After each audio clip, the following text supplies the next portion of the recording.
आप लोग सुना है ना इस गाना को? अरे भाई तो बहुत बड़ा हिट हो गया था।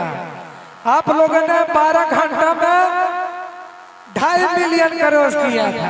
क्या बात है। अरे भंगिया धथुरवा और नहीं पी हो राजा। नमस्ते नमस्ते भैया।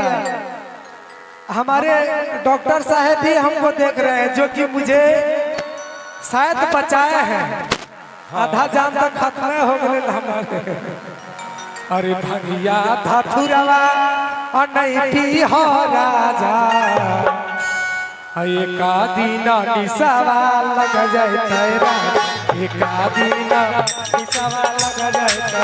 हल्ला करके ताली बजा के पी हो राजा, भंगिया धथुरवा नहीं पी हो राजा। हाँ रुकिए, थोड़ा सा भोकल उठा दीजिए। आप इधर आइए, इधर एक थोड़ा सा उठा दीजिए भोकल। अरे भंगिया धथुरवा नहीं पी हो राजा, भंगिया धथुरवा।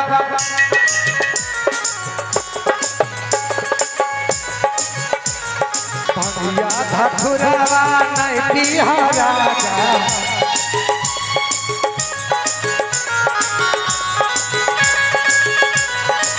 हाँ रुकिएगा। निसावा लग राजा, एका दीना निसावा लग जाता भोला।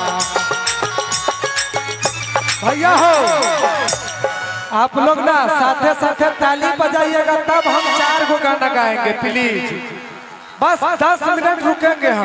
देखिए आप लोग स्टेज पे तो आप लोग साथ साथ मजा लेंगे, तब मजा आएगा। स्टेज से नीचे हुई, स्टेज को टूट जाएगा। अरे भंगिया धथुरवा नहीं पी,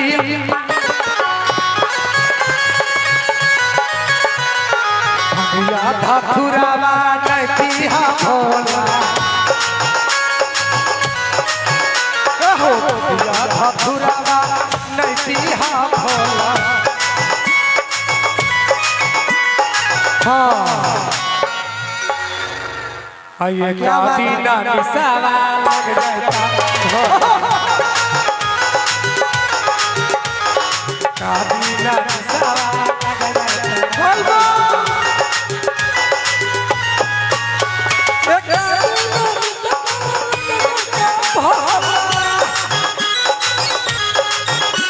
एक दीना निसावा लग जाता भोला।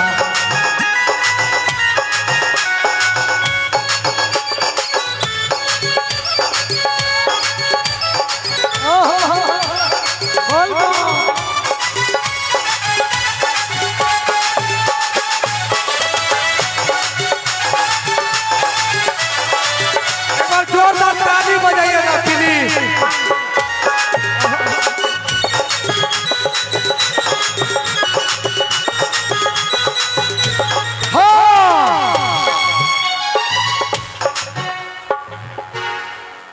कड़क मारिए ना, कड़क।